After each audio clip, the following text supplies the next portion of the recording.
Before we get into the deep stuff, let's give some basics or some things I want to inquire from the others.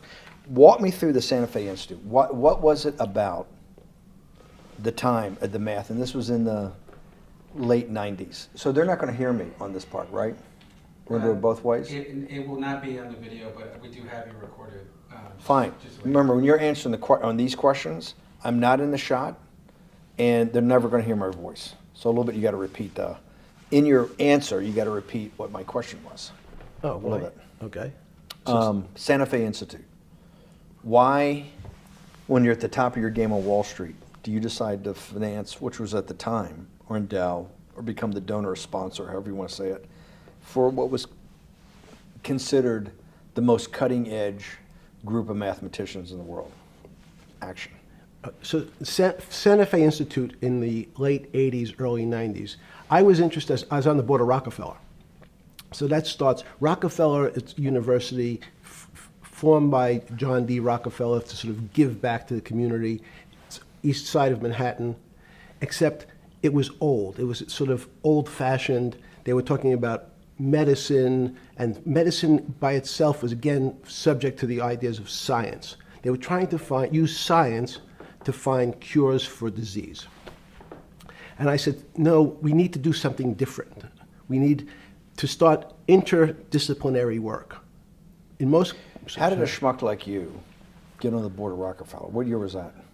I don't remember. I think 89 and 91. So that's one of the most prestigious research places in the world, correct? Yes. Okay, how did a guy like you get on the board of a blue blood, internationally known, hard research, Nobel Prize winners all over the place? How do they pick a guy like you, a trader from, or basically some guy from Bear Stearns? Good question. So I was asked to be on the board of Rockefeller, and I think it was, I was on the board of Rockefeller, there was a money manager who said, Rockefeller needs someone with financial expertise because the university is growing and there's lots of new things. You have to, again, we go back to the original discussion the last time. Up until the mid-'80s or sort of early mid-'70s, the most important thing was your name. If you were Rockefeller, you already were considered to be brilliant. If you were head of General Motors, it was your reputation. It was who you knew, who your family was, what was your character. And then in the mid-'70s, basically, if you remember, you probably had a calculator. It was very advanced in those days to have a Texas Instrument calculator, where it could, by putting in the numbers, it would multiply for you to do square roots. And that was the first, and everyone who had a calculator was already advanced on Wall Street. A simple calculator, almost like your accountant. The most important parts of business were really now going to calculations. So it's not only mathematics, but it's things that could be calculated. Reputation couldn't be calculated. I could give you, are you a 10 on a reputation scale, an 8? What does it mean to have a measurement of your reputation? We'll get to that later. But places like Rockefeller needed someone to say, look, we're entering a different world where numbers and the numbers of companies, portfolio management was going to be balanced. It was going to be statistical. Jeffrey, could you come on the board? Potentially sit on the finance committee, Nancy Kissinger and a bunch of other people. And David Rockefeller and I got along very well. He was this unbelievable human being. Respectful to everyone. He introduced his driver as his colleague, not his driver. He would never say, this is my driver. He said, it's my colleague. And David started to explain to me world politics. So David would say, Jeffrey, money is going to be sort of the most important things. People don't understand money. You seem to have this knack for money. I said to David, tell me about your life. What was the worst and the best part of your life? So David said, when I grew up, everyone knew I was a Rockefeller. They didn't know that my father told me he would not leave me a dime. No money. But every time we went out to eat, me and my 5 friends at school, they would leave me the bill. They would expect me to pick up the check because I was a Rockefeller. And he said, I was chairman of Chase Bank. And he said, I remember like it was yesterday, one of the headlines in Time magazine said, David, please fire yourself. So he thought that there was a world that existed that would be a combination of both politics and business and leadership. What do I mean? He formed something called the Trilateral Commission. The Trilateral Commission is some spooky stuff. People said it was something, the Illuminati, there's some mystery about it, people that ran the world. It was politicians, but David said most countries, the politicians get elected for 4 years or 8 years, separate from the royal families in England or in the Middle East. Someone's there for 4 years and then they're not there anymore. The most important people to have stability and consistency would be businessmen. So he formed this Trilateral Commission of businessmen and politicians from 3 major continents. So it was the North Americans, the Europeans, and the Asians. So he said to me, would you like to be on the Trilateral Commission? Now, I was 30 years old, 32 years old. I said, great. And he said, well, you have to fill out this application so they have your bio. And I looked at the list of people, and it was Bill Clinton, former president of the United States, Paul Volcker, every great leader in America, the Asians, the Japanese, and with a very long description of their history. And they asked me to fill in what I would like to have written. And I wrote Jeffrey Epstein, comma, just a good kid, which I thought was funny, nobody else did. So in answer to your question, at that time I recognized around the world that monies and currencies were not really well understood. But again, it was only numbers. So numbers, and I'll get to the fact that it was bad thinking. Numbers are very good. Are most people that you meet, even on the Trilateral Commission, when you meet most people, do you find most leaders financially illiterate, economically illiterate? Most political leaders don't come out of a background of finance. Most political leaders come out of a background of being popular.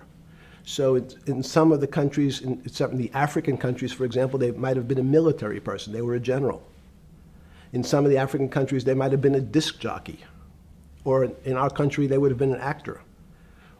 The knowledge of money they don't have expertise, they have no degrees in finance. They really, and this is one of the major problems, their expertise, if they have any financial knowledge, is of their own checking account or bank account and filling in their own taxes. So many world leaders who don't really have a financial underpinning make fundamental errors when it comes to money on a country or institutional level. Let me give you an example.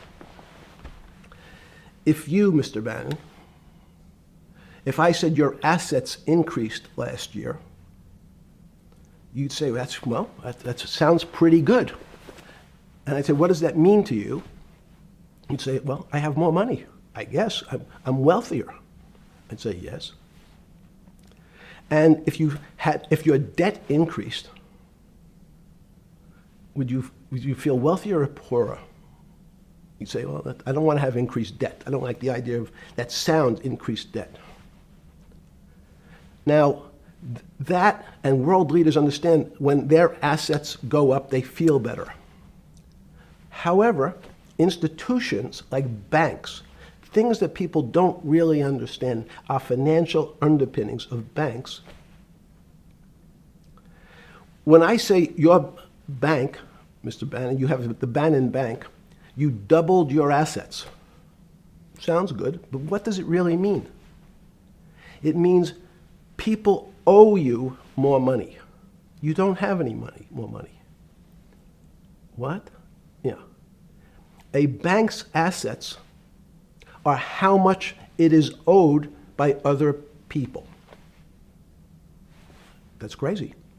So if the bank goes from $2 billion of assets to $10 billion, it means people owe it an additional $8 billion, but their assets have gone up.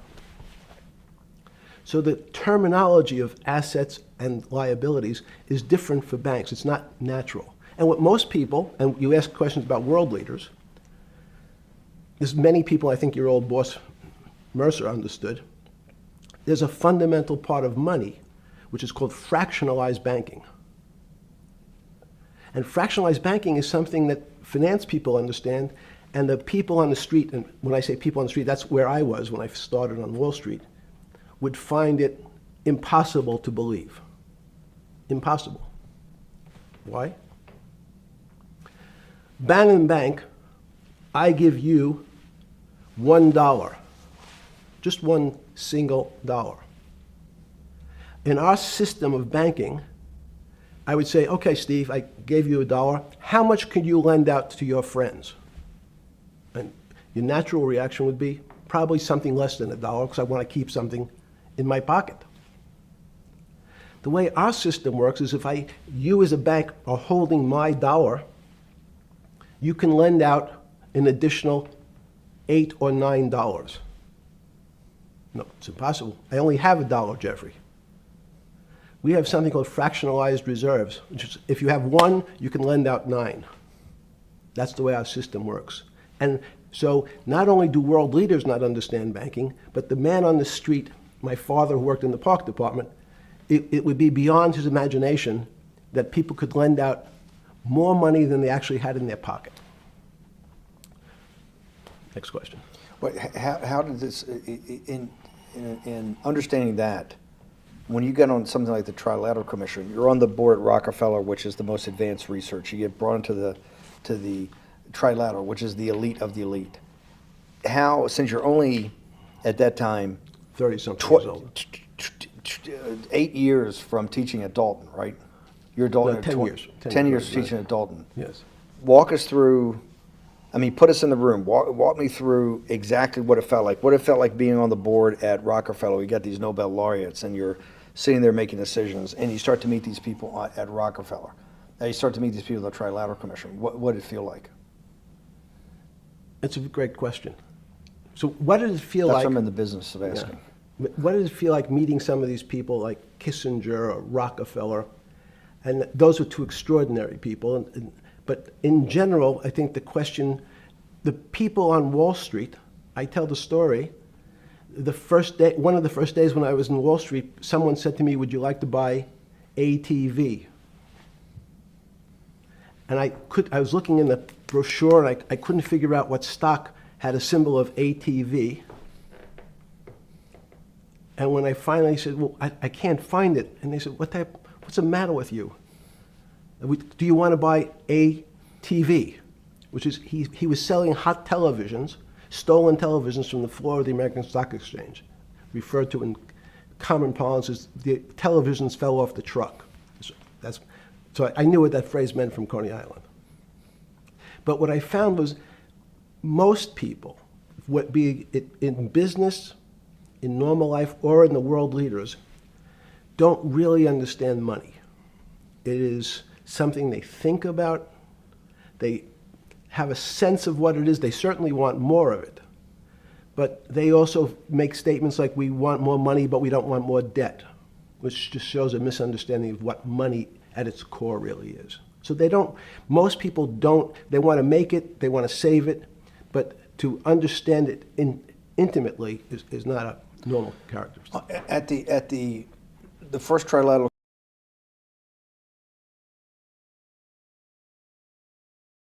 or something? Yeah, you're good. Just give me approximate. You joined the Trilateral I Commission. think it might be And we'll be able to show we'll pull down the chart of where your name was, but just give me roughly when it was. I think it could be 90. I don't remember. Okay. Let's say early 90s. Yes. When you got on the Trilateral Commission and had do you remember where the first meeting was? It was in Tokyo. In Tokyo. And at what hotel? I would like to say the Hilton, but it's probably not. And it's a 3-day, 4-day? Give me some Three-day event, and it walk me was through the whole thing. Speeches. It starts with a dinner. Just walk me through it. It was boring. You couldn't possibly think it was boring. It's bullshit. It was boring. You had to be stars in your eyes. No. Did you fly over privately? Yes, but it wasn't my plane. So it didn't count? No. You fly over. Yes. And it was who were the first, like when you first met those leaders, you had to be wowed. No. You're 10 years out of Coney Island. No, I'm not wowed by people of position. I'm wowed by people of great ideas. And I don't care if it's the bus driver. I don't care if it's the student I had who has teeth coming out in Well, every these direction. guys have to have great ideas. They're the leaders of the three great continents of the world: North America, Europe, and Japan. No, many of these world leaders become world leaders because they're popular and they were able to get votes or they were able to convince people to vote for them. I learned later. Many of them were just good at what they did in terms of politics. Remember, world leaders are politicians in general. They're not scientists, they're not intellectuals, they're not great thinkers, they're great politicians. At the first Trilateral Commission meeting that you remember in Tokyo, sometime in the early 90s, do you remember what were the big issues of the day that they were talking about, and what did you think about it?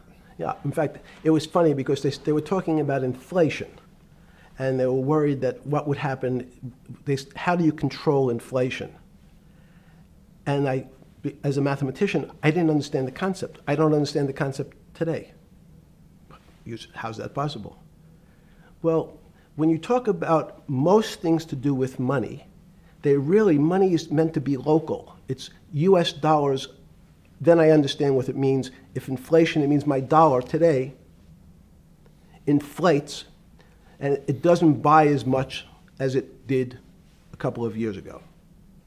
The prices go up. I don't have it seems that everything is great, but in fact my dollar is shrinking in value. If you, and you're the financial genius here, I'm just a lowly M&A guy. Sure. If you let me finish the thought. Go ahead.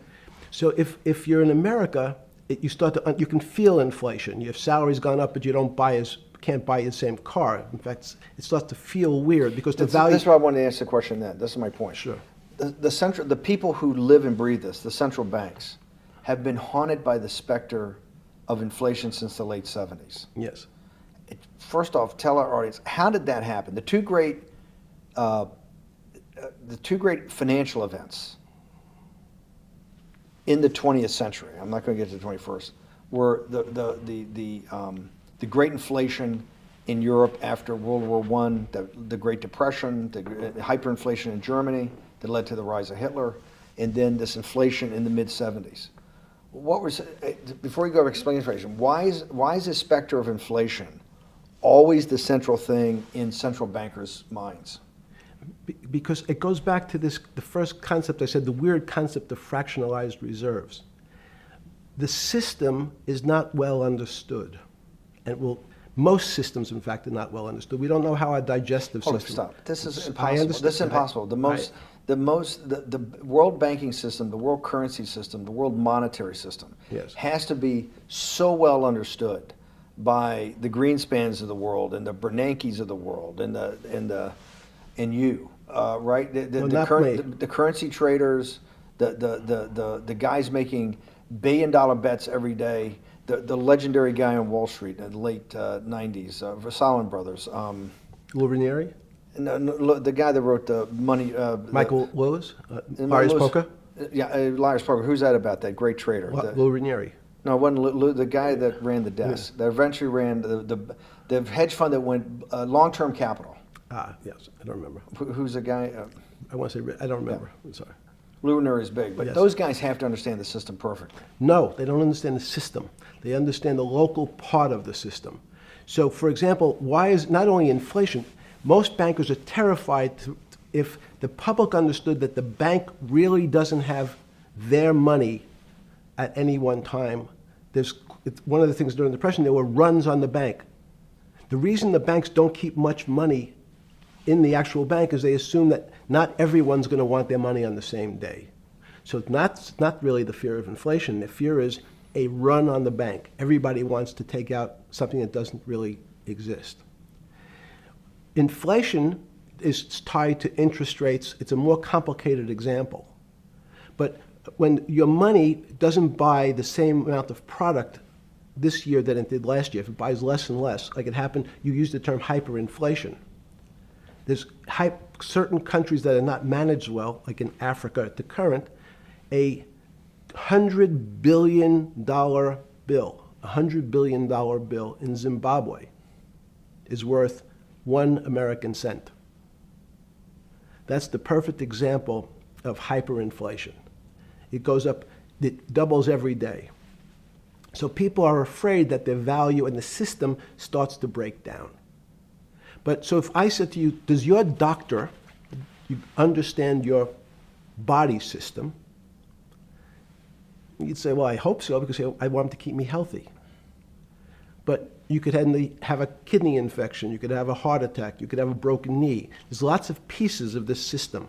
And in fact, when you ask the question, very few doctors understand your entire body. There's a specialist for your knee, there's a specialist for your polynoidal cyst, there's a specialist for your head, and now we have specialists in different areas.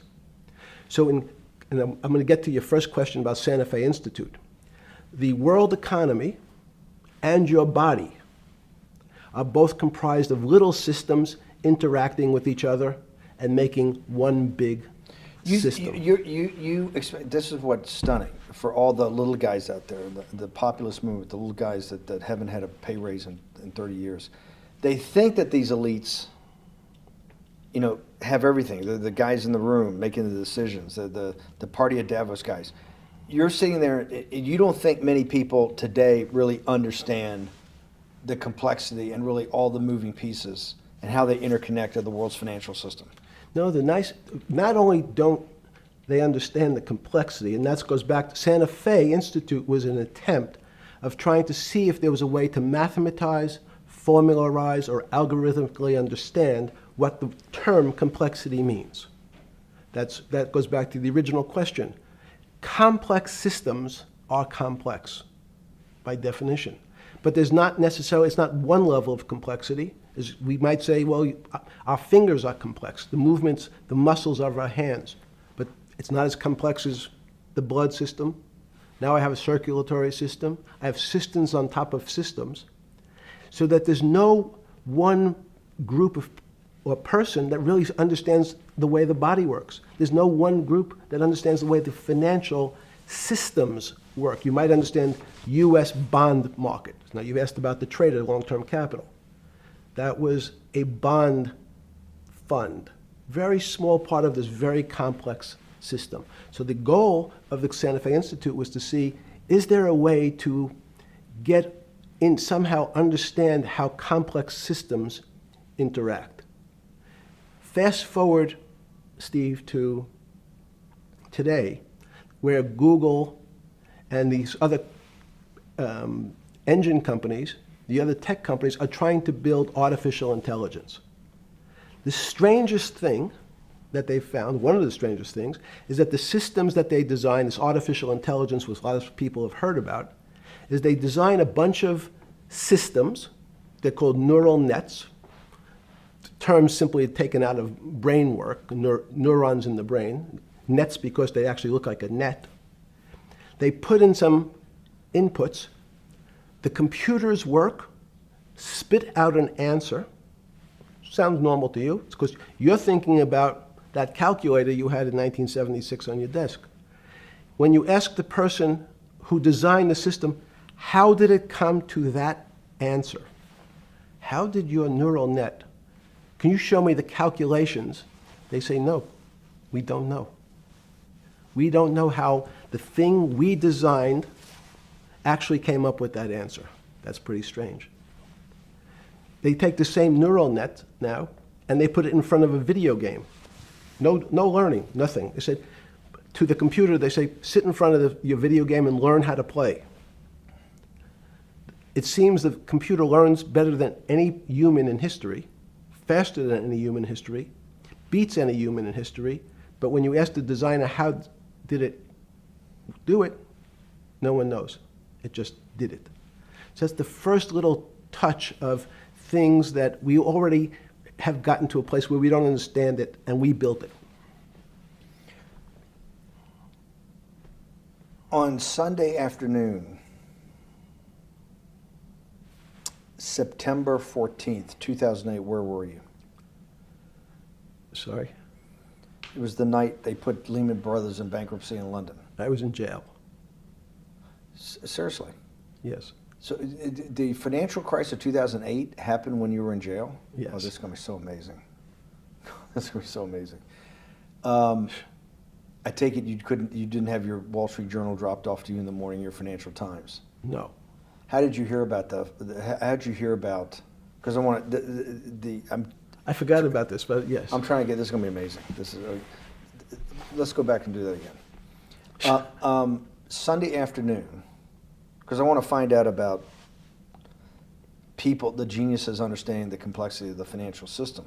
Because I think the best example we have is the financial crisis, the crash of 2008. Sunday afternoon, September 14th, I think it was, 2008, is when they were working feverishly in Midtown Manhattan at the Lehman Brothers offices and at various law firms around town, and with the Secretary of Treasury and the Federal Reserve, what they're going to do with Lehman. They decided they weren't going to save it. And so they prepared to put it into bankruptcy at the open of the market in London the next day.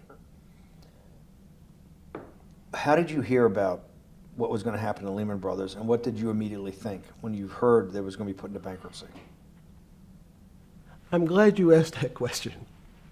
I was in solitary confinement September 14th. And again, some of the public stories about the wonderful time I had in jail and my work release, which didn't come till months after.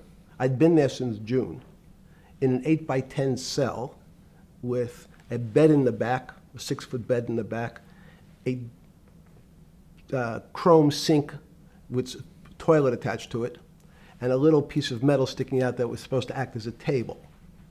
Now, since I was in jail, there were no books. Why? There's no library. No library, but you're in jail. No, I was in jail, not prison. So in jail, I was in a place which is called the Special Housing Unit, which is for the roughest, toughest, meanest people. They had put me there, they said, for my own protection. So I was in a 8x10 cell with a little slit in the door where they would serve my food on a tray about 9 inches by 4 inches. And then as soon as I finished eating, they would take the tray and close it down. And one of the guards said, do you understand there's Wall Street's crashing. I'm worried about my pension fund. What should I do? And I said, sorry, Wall Street's crashing? What's happened? And he said, there's some crisis and some companies are going bankrupt. I said, are you sure? And he said, yeah, it's all over the papers. We're all terrified we're going to lose our life savings because we have either a 401k or our pension funds. We don't know anything about money. Mr. Epstein, can you tell us, like, what's going on? Am I going to be able to afford my children's education? Am I going to be bankrupt like this company called Lehman Brothers? And there's another company in the front page today called Bear Stearns. Oh, no, I said. Why? Because that's the company I was a partner in. And in fact, that was a company I had a very large investment in.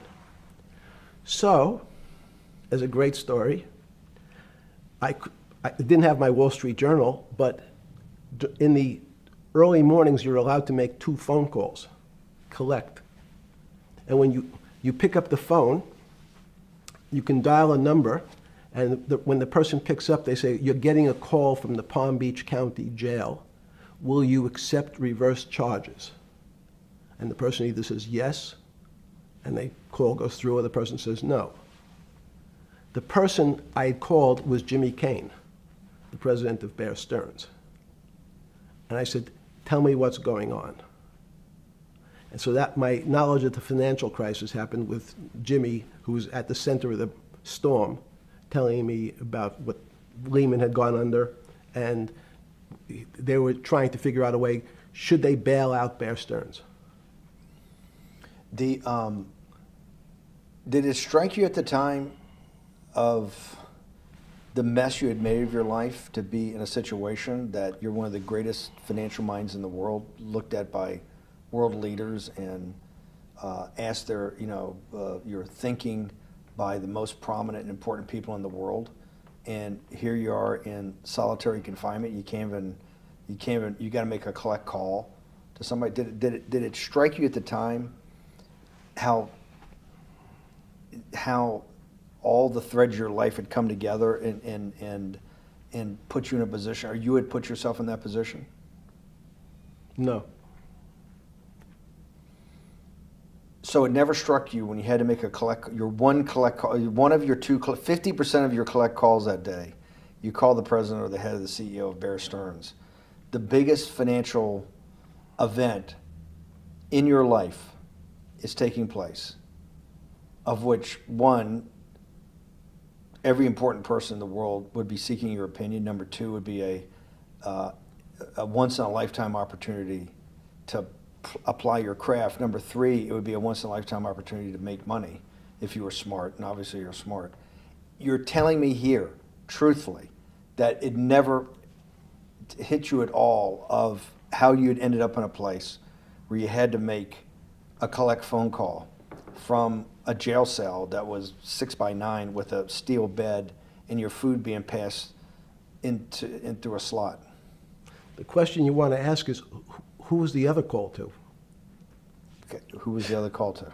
The other call was to my friend at J.P. Morgan, who was then, I didn't know it at the time, trying to buy Bear Stearns. So at one point, I had two phones. It was difficult because they're afraid people are going to hang themselves with the phone cord. So they don't actually come together and they're pretty short. So I was actually going between two phones talking to Bear Stearns and J.P. Morgan at the same time. So I found it amusing. And it never struck you about how to end up in a situation like this? No, that would be probably means I would be too self-aware. You can't possibly expect me to believe this. I know. I don't believe it. You're telling me that during that day, you never had a moment. You sat there and go, what the fuck have I done with my life that I'm in a 6x9 jail cell when I should be on a trading desk, or I should be in my $250 million greatest townhouse in New York City, taking calls from the king of Saudi Arabia, the president of China, the head of Russia, the president of the United States, to save the world's population from a financial debacle. You honestly expect me to believe that never happened? You're suggesting I was sort of somewhat depressed, and how could this happen to me? I'm not saying depressed. I'm saying a moment of awareness of how could I get myself into this situation. No, I would just say how strange that this happens. Just, it's strange. I'm wearing a jumpsuit and flip-flops. What color was the jumpsuit? Brown. Brown. Brown jumpsuit. Yes. I notice I don't see you in a lot of brown. No. Brown jumpsuit and flip-flops. Flip-flops, yes. With no access to books, no access to newspapers, no access to anything. You had lived on information. Except my Almond Joy bars. I had extra Almond Joy bars. Did you eat Almond Joy bars and things like that because you were afraid of what the cooks did to your food? Yes. Is that because of that you were in for the crimes that you were in for? No, it was just in fact, I was. Is it because you're wealthy? Yes. How did you know that?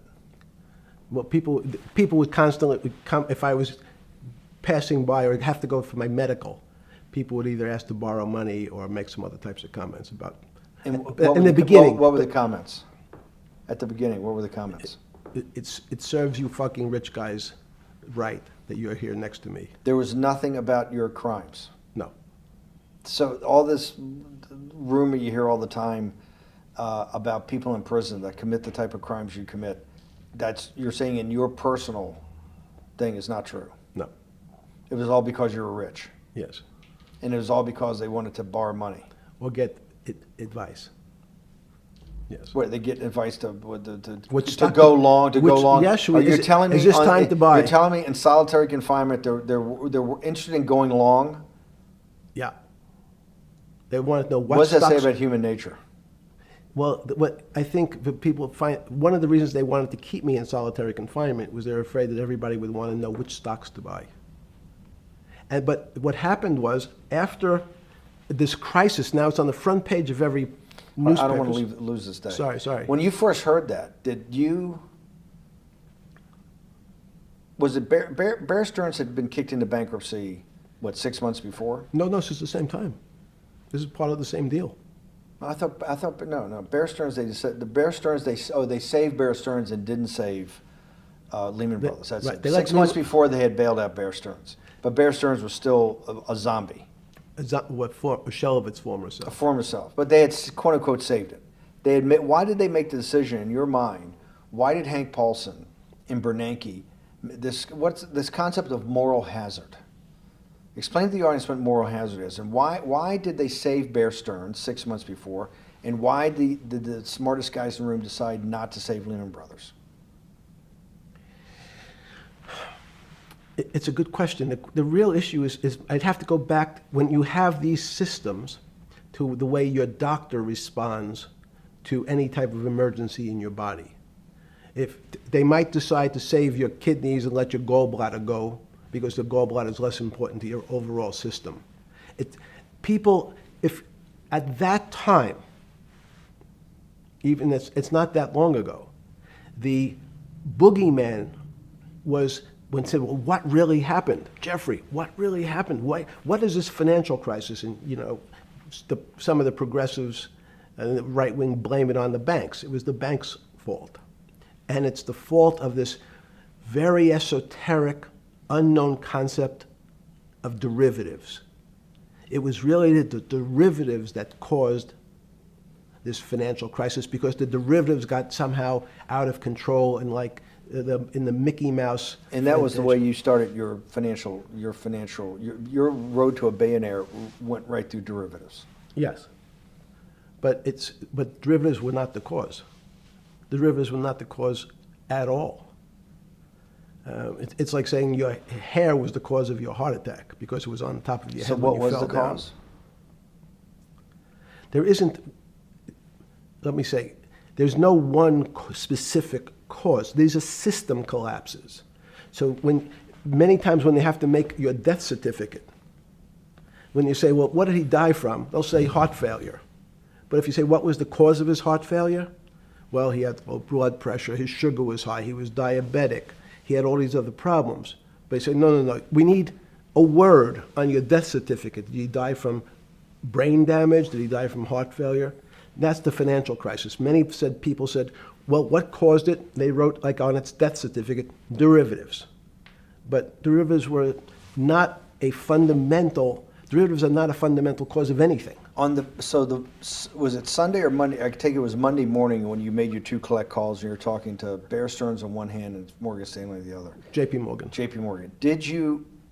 That was Monday morning. Did you, Jeffrey, being one of the financial geniuses in the world, did you understand what Lehman Brothers is going into bankruptcy, the domino effect, that by Thursday the financial system would be under such extremis that if it didn't have $1 trillion cash infusion in the United States, it might collapse? Did you know that at the time? Did you view that at the time? Yes. You did? Yeah. Why? Again, I don't want to bore you or the audience with the idea of it's a medical procedure, but you had system failures. So you'd recognize that if I said to you, did you realize when your father was on the ground and he was clutching his chest and he couldn't breathe, it was a bad situation, he could die. That's how I saw it. Did you immediately think about the commercial paper market? I mean, the mechanical triggers that actually you had to blow through these circuit boards. Did you know the circuits? Did you understand the circuits? Or did you have a concept of the circuits that were going to get blown through? Yes, but only because of an analogy to a body. And in fact, from my telephones against the wall with my little metal wires, because the next day I talked to another person in Washington about the issues of what I thought was happening, and I made the same discussion about the... They were at the Treasury Department? Yes. So in a 6x9 cell in... The phones were outside the cell. In Palm Beach County, California? West Palm Beach, Florida. West Palm Beach, Florida. This was your juice diet. West Palm Beach, Florida. West Palm Beach, Florida. West Palm Beach, Florida. You're making a call to Washington, D.C. to talk to some deputy secretary of Treasury. Someone in Treasury. Right. Someone in Treasury. Right. And that does not, the night before you go to bed, it doesn't dawn on you at all. You never have a moment of self-reflection that, how did I end up on this metal cot when I should be at the center of things? No, I had a telephone. So I've said, I can talk to, it makes no difference where I am, in fact. I'm still talking to the same person if I was at my home in Palm Beach. But I'm the here in difference your jail. home in Palm Beach. I can dial my That's a own phone. That's bullshit. No, but you can also make 1,000 phone calls. Here you got to make one, and he's got to take. Think the how much charges. better that was. I had to decide who was the right person to call. That was unusual for me, because I would have called 20 people And before. what was the advice you gave him? I said, you have a sick patient, and it's very much like a sick patient in the emergency room. You can't think about it like your car. People in normal walks of life think about money and things as a machine. And unfortunately, so if your car breaks, cars are always easy to fix. My jets, my cars, if it breaks, I know it can be fixed because it simply follows the same pattern. If this part breaks, you replace the part and the thing works again. People and the financial system are not machines. They can't be fixed the same way. You can't simply take out put some more juice into the commercial paper market, and that's like replacing the carburetor on the car. It's much more, I have a patient who can't breathe, has a stomach problem, can't see, looks bleeding at the same time. What do I do first? I have to think about it as a system. Where's the most logical place? What's the most dangerous place? If your heart stopped, we have to start your heart again. In the equivalent to the money market, why do I have to start your heart again? I need to get your blood flowing. If your blood stops, you're dead. If liquidity, which is the equivalent of blood in the financial system, dries up. Unless liquidity is basically cash, putting cash into the Forget system. about what it is. Okay. Liquidity is liquidity. It allows the system, it's the blood of the system. You need to pump blood hard into the body of the economy to keep it flowing. And if you're, especially when you're worried about someone dying, you're not going to be worried about the niceties of, well, you got the shirt dirty and there was some damage. Pump in that blood, keep that heart When you pumping talked to the person in Treasury on Tuesday, the 16th, did you get a feeling as you were sitting in your 6x9 jail cell in West Palm Beach, Florida, that they were on top of things? No, you can't. It's impossible to be on top of things. There's no such thing. It's, again, the doctor watching the patient die. You hopefully have some confidence that he's seen it before. He recognizes that there are some steps he has to take first before he bandages the guy's finger or worries about what shoes he has on. So you hope that the people in charge, your doctors who are working on the emergency patient, have enough experience and, frankly, judgment to try to keep the patient alive. Did you think that they had those things, patience and judgment? They had pretty good judgment, and you needed a lot of luck, just like in the dead patient. You need to, hopefully you put that blood in and it's not too late. And you make some mistakes, but you have to know you're going to have to give it a shock. In the run-up to the September crash of 2008, Yeah. I guess you weren't occupied with finance. That whole summer, how long had you been in jail? Went to jail June 30th. So the entire summer. Yes. Before you went into jail, you were still very active in the financial markets. Yes. When you say active, you trade currencies every day, you trade stocks every day. When people, I don't do any. someone like you, or you give advice to people to trade stocks or trade currencies. I don't trade every day. I think that's, like Woody Allen said, you can't beat the bank. So I try to pick my spots. George Soros picked his spot when the pound collapsed. This would have been a great money-making opportunity that passed me by when I was in jail, but that's not how I think. In the run-up to that, in the spring of 2008, that's when Bear Stearns got in problems, I think, in the spring of 2008, and they decided to bail it out. Did the Bear Stearns guys talk to you for advice at that time, when the big crisis in Bear Stearns? No, but see, again, unbeknownst to most people, and it's easy to blame people for the financial crisis, like you'd blame someone for giving your father the drink before he had his heart attack. But what really happened, the real enemy of the finance system was Bill Clinton. And if you ask me what and who caused the financial crisis, I would tell you it was Bill Clinton. Because of what Bob Rubin and he did to deregulate the financial system? No. Because as of the last time we had our 60-minute interview, you talked to me about home ownership. and you asked me whether everyone should own a home. And I told you, no, it's too risky. So the financial collapse of 2008 is because of hardworking African Americans, Hispanics, and whites who wanted to have a ownership stake in the society that all rests on their shoulders. They're the culprits. No, not at all. Okay, then I didn't say they were the culprits. I was pretty clear it was Bill Clinton. Okay. Why was it Bill Clinton? Because Bill Clinton wanted to get votes from those people. And he sold them the idea that instead of renting in a house, and historically the values of houses have gone up, and he said, you guys in these local communities who haven't been able to afford a house before, I'm going to show you a way. I'm going to give you a way, because I'm sure I'll get your vote, that you can own a house, because I want your vote. So what we're going to do is I'm going to let you buy a house, Mr. Bannon, when you really, you're right on the border, maybe, or not even on the border. Your credit is not good. Okay, let's be honest. And it's not my fault, it's not Bill Clinton's fault, but if whatever happens, at the moment your credit score or whatever it is, your credit's not good. Now, normally, you come to me and want to borrow money, I'm a bank, and I say, I'm sorry, Mr. Bannon, I can't lend you money because your credit score is not up to where it needs to be. Hopefully, if you work harder and clean up some of your problems, it will be. But no, what I say to you is, I'm going to figure out a way to lend you, not give you. I'm going to lend you money anyway, though you don't have a good credit score. And don't worry, I'm going to get rid of the term that you don't have bad credit. Bad credit sounds pejorative. You don't want to be a person. Sounds judgmental. Yes, sounds judgmental.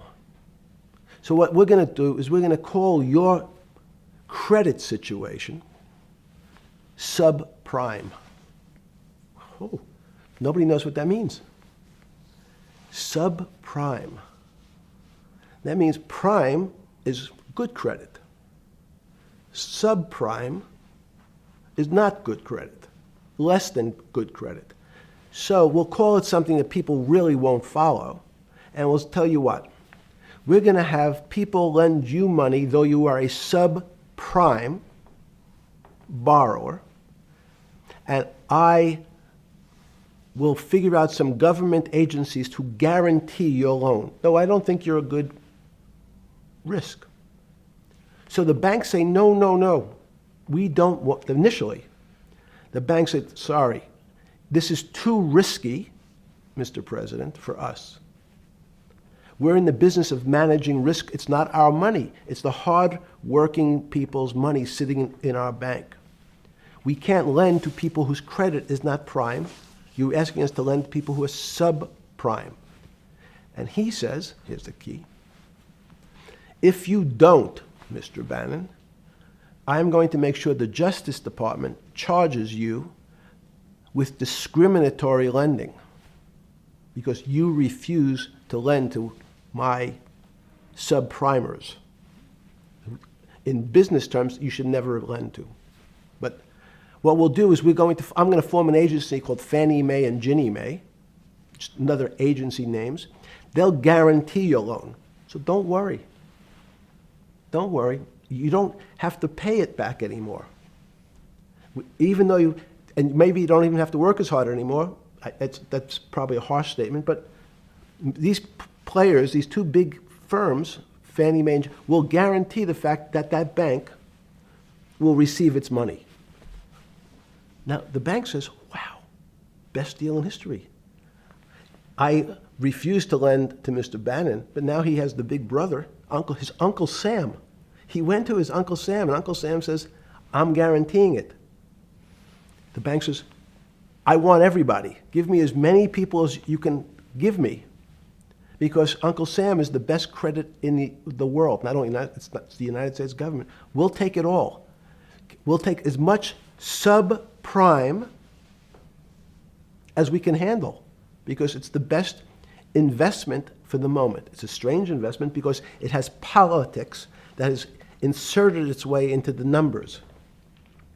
Politics doesn't belong in the markets, but now we're going to have, I want the votes, we'll make guarantees that you who can't get a house normally will be able to get a house from the bank. The bank says, this is the best deal in history. We will package 100, 300, 1,000 of you subprimers, and we'll sell it off to somebody else. And the whole system becomes mired in subprime mortgages. That's becomes the issue. What do you mean mired? There's just Well- too much supply. It's a supply-demand problem. You get too much supply. No, it's a very good question. What does too much supply mean? Well, then you get to people, go back to your first question to me, government leaders. Government leaders know if they're good, and they can do mathematics, they can balance their checkbooks. So certain people in Congress said, well, how do you value these subprime mortgages?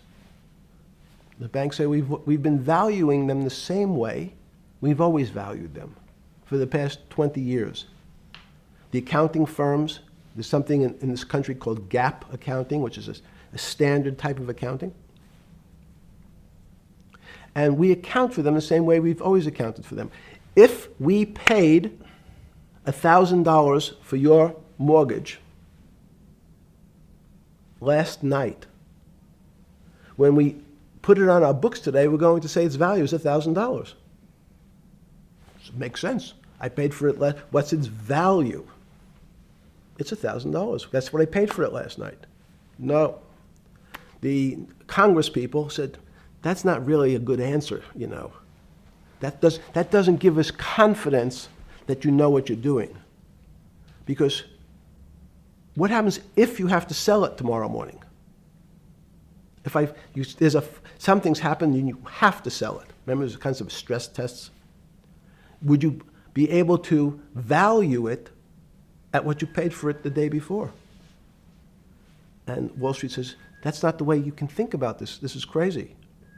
We always value things at the cost from the day before. And they changed the accounting method, in essence, to say not what it was worth yesterday, but if I have to sell, what would it be worth? That's impossible. So what happens is every bank now has to value something they bought yesterday at lower than they paid. Never before in 20 years did they have to do this. So something they bought at 1,000, on their books was 1,000, is now 990. That starts to, you asked the question about what did I start to think about. Something's 1,000 and 990, this person now has to value it at 980. When did you first start to get nervous? Understanding Bill Clinton in all this. Did you change glasses? Yes. Okay. I changed shirt. I saw that black. Are you okay with the? Yeah, great. I think we're gonna have all kinds of changes. I'm experimenting. Okay. When did you get a feeling? Did you ever anticipate before it happened something like 2008 could happen? No. How could that be? It's the word I can beat it to death. Is that it's very much like would I anticipate I'll have a heart attack tomorrow? Unlikely. Was 2008 a heart attack or a stroke? Debilitating. It's a better.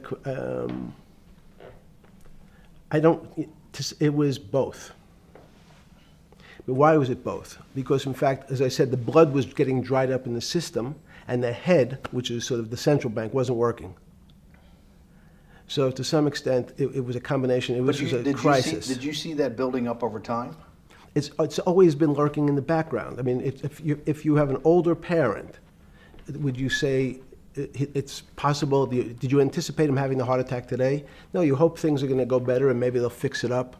The system was getting too complex, and it wasn't based on derivatives, because what people keep forgetting, and as I was just explaining, Wall Street, and in many professions, including Wall Street makes it sound complicated.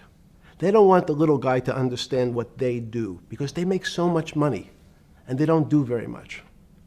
So they couch it in words like derivative and stock options and commodity futures and different types of contracts.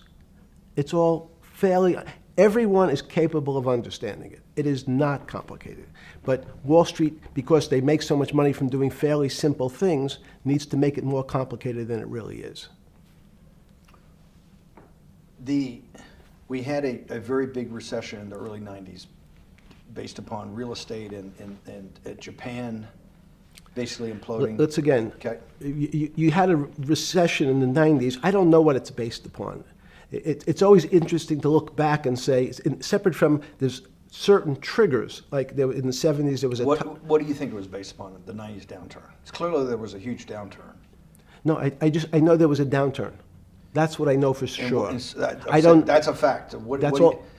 Everything else is sort of speculation about why did he have that? I understand that, but Sorry. there's some speculation that has 0% probability of being true, and there's others that have 90%. In the range, when you look at the range of alternatives of what could have caused it in 90, and what I'm trying to do is get you all the way up to 2008. Look, Sure. you're the smartest guy in the room, right? You know that. Do you think there's anybody in the world today? Oops, this is going to be a bad question. No, but do you think anybody in the world today, the Alan Greenspans, the Bernankes, is there any central banker you know, any partner of any Wall Street firm, any guy running a trading desk, and I would take it that would be, or anybody at a Larry Fink at BlackRock, Steve Schwartzman at Blackstone, the top 100 financial guys, and let's throw in a couple of Nobel economists, and let's throw in the best professors at Wharton, at Harvard, at Stanford. Do you think that there's anybody that understands money or understands the world's financial system as good as you? There must be. But it doesn't come to the top of the head. No. Okay, fine. Now It's that not now that I've gotten that, let's go back to 1990. In that arc from the fall of the Berlin Wall to 2008. Good. We started with the implosion in Tokyo of the Japanese economy, Japanese financial markets. We had the huge run-up in internet stocks, right? We had the implosion of that in 2000. The bankruptcy of Drexel Burnham in 90. Mm-hmm. Implosion of Japan, huge run-up in equity markets for the internet, implosion of the internet in 2000, 10 years later roughly. Mm-hmm. And then this run-up through the Iraq War and all that, the run-up to 2008. Every 10 years, it seems like, we're in some sort of 10 years before the 1990s was the 70s. You sound like an astrologer. Okay. And not a finance person. You're supposed to be a mathematician. It just seems to me a pattern of every 10 years. That's misleading. That's exactly right. Because people like to see patterns. People like to see patterns where there are none. So a pattern of a financial crisis every 10 years is just in my mind. Yes. Long-term capital that had to be bailed out back in the late 90s when everybody panicked. And that wasn't that bailout today would look small, and it was $5 billion or was $30 billion. Businesses fail all the time. But long-term capital, the Federal Reserve stepped in. But I'm saying people go bad. Things go bad all the time. Yes, you're correct. The audience is watching this, the little guys, they go bankrupt all the time and nobody gives a shit. You know why? They're a little guy. But when long-term capital management goes bankrupt, or Bear Stearns goes bankrupt, or Lehman Brothers goes bankrupt, people care because it's an unfair characterization. Why do you say that? Because again, it's the complexity of the situation. If you think about you have a complex system. You have your body. Now, in fact, the little guy is my finger. This is. And Bear Stearns is your heart. That's correct. The banking system is my heart. The system, I can't risk my because remember, it's not only my. You haven't been able to name. Hang on. You haven't. Hang on. No, hang on. I was trying to hang. I wanted to see if the hang on worked. No. You haven't been able. You're not good enough yet. You're like junior wizard trying to do it. You haven't. Yes. I'll say, since we can't name another guy that's as good as you. There may be a couple out there. You're not bragging. You're humble. It had to be sometime. Please tell me there was some time before you went to jail and basically got cut off from daily information in the summer of 2008, that you started to get very nervous that this complex system, that something was deeply wrong? Okay, first, let's go back. When I say no one understands the system better than I do, it doesn't mean I You always understand. sound like a doctor. You're afraid he's going to get sued for giving a thing. Yes, you're not, no. gonna, you're No, not no, taking no. on any liability. There's no contingent liability here for Yeah, your no, answers. no. But the word understand is the problem. Okay. I don't understand the system. So I don't understand the financial Will you system. please stop? You cannot sit here and Yeah, tell no, me. no. What we just went through, I'll go through again. The hedge fund managers, the money managers, the central bankers, the commercial bankers, the heads of the investment banks, the heads of all the trading desks, the top economists, and I'll throw in the business school lecturers at Stanford. Of all the top 200, 250, you can't name at the top of your head the guys are at least at your level. You have to understand it somewhat. No. Sorry. We all don't understand it. No one understands it. It's a miracle. It's that's part of the problem. It's impossible to understand. That word understand simply means if this happens here, that will happen there. It's predictable. Understanding means it's predictable. It's not predictable. That's the problem. In complex systems, that was the fascination. Is there a way to tease out some level of predictability? So even No, in fact, you would ask the question, it's a great question, which was it a stroke or a heart attack? Now, most people don't know that before they were going to have a stroke, they had a stroke. They just have a stroke. Do they understand why? In hindsight, you go back and you can make lots of explanations. It might sound good, and if you're talking to the working man, you're using language that he'll never understand. It's complex, so he, just like going to his doctor, he says he has a gastrointestinal problem, or he has diverticulitis, as opposed to saying, you had a stomach ache, you ate bad food. People don't like to say it in normal, everyman terms. The system had a stroke, but we don't know why. But you just, okay. Hardworking people, and there's a great social benefit, would you not agree, with having people having ownership in the system? When you say ownership in the system, it doesn't mean. Let's start over. Okay. Yeah. So flip Sorry. over your phone too, because Yes. I don't want anyone to see Yeah. on your phone. So maybe flip it down or something. Yeah. Yeah, who knows what the fuck comes up with that phone? That's correct. We don't want to send you. KSA. I can't not believe I've got the magic moment when you're in fucking prison or jail, wherever the fuck it is, It's in crazy. solitary. Now, there's a funny part to that we missed, which is So said. go ahead, tell it. The funny part is what you asked me. Is there anything funnier than that? No, For black humor, it's I don't make any black comments. Sorry. You asked me what I was wearing. That's right. You're too wrapped up in the Me Too movement. Yes. So I was wearing a brown jumper and a brown pair of pants given to me by the jail with the word trustee on the back. Because you had qualified to be a trustee? Well, the funny part was it was spelled Trusty. So I wasn't really sure. I'd been a trustee in many different operations, but it was the first time it was actually printed on my back and spelled incorrectly. Probably had a higher level of being a trustee at that than you had at all the boards that you were trustees, right? Yes, right, because as the trustee meant you get two devices to clean your toilet as opposed to one. Yeah, but it also meant that you had some sort of personal fiduciary own responsibility for oneself, right? In the jail? You mean? Well, that's what being a trustee is. That's why they give you two. Yes, you get two cleaners. I was a trustee in the jail because I was able to teach some of the kids to help them get their GED. So that's how they gave me a trustee job.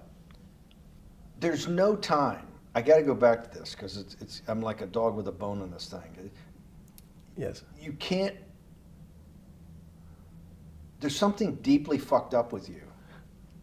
At least something. Well, we know there are things deeply fucked up with this. You will get through in this film, Right. but you cannot possibly sit there, knowing that you came from nowhere, knowing that you went to the very top of what is considered outside of science and maybe physics, the thing people most admire because it's like alchemy, understanding high finance. To sit there in what will be the defining financial crisis of our time, like Black Friday and or Black Yes. Monday, whatever it was, in the Great Depression, and be there at that exact moment, triggered in part by a firm that you used to be a partner in and knew intimately well, and it created much of your initial net worth because of, and know that you couldn't, someone who lives on a phone, right? Yes. Because you do live on a phone, right? Correct. You had to make just 2 collect calls. You cannot tell me sometime during that day you did not have that conversation with yourself of how the fuck did I do this to myself to put myself in West Palm Beach in a 6x9 cell with a metal fucking bed with a brown shirt that said trustee spelled wrong. So did I find it amazing that I was there? That's a Not better- amazing, and I don't want to say it's not funny. Oh, I thought I wasn't funny. Right. But Not amazing. no, it was incredible. Incredible in what way? This- Incredible, like how do I do this to myself? No. It's as incredible as me sitting here in this house. They are both just 2 sides of the coin. That's how I think about it. That my life today is incredible. Do you consider yourself a stoic? No. I consider myself a hermit. Stoics are not very happy. Being a hermit then, being in that 6x9 cell, being in the cell qua the cell was not the problem, right? Correct. What was the problem? The eating the almond joy bars. Because you couldn't eat the food. No, right. And but remember, my life is. Did that ever strike you that I can't eat the food because somebody might have done something to it? I gotta live off an almond joy bar, 1 a day or 2 a day or whatever. How many ever sneak in a day? No sneaking in. Your 1 almond joy bar, it did not hit you at some time? How the fuck did I do this? No. Let's go back to the spring of 2008. Were you so wrapped up in your personal issues at the time you were not spending enough time on the financial markets, or were you deeply involved in the financial markets like you normally were? In No, the spring of 2008? I was involved. So we're saying that the smartest guy in the room didn't see it coming. No, of course The not. bankruptcy of Bear Stearns, you just thought was a Bear Stearns problem. You didn't see it as systemic. I know you keep harping on it, but it's not. Because you're a mathematician and understands systems. I- It seems that anybody that understands that they had a systemic problem, you would at least be the first on the early search radar. If you're not going to see it, then I'm really afraid, because that means that I always assume there's at least a set of guys out there that have some sort of sense that something's not right. Imagine the guy who has a stroke or had the heart attack. When you ask him, did you feel funny the day before? He's going to tell you, yeah, I didn't feel right. Something was off. I didn't feel right. I had my stomach was right. I felt a little dizzy. I felt a little weak. But if you asked him that day before, do you think you're going to have a heart attack tomorrow? He'd say, no, I just feel a little weak. I'm a little dizzy. My stomach hurts. So these systems, and that's the issue of complexity.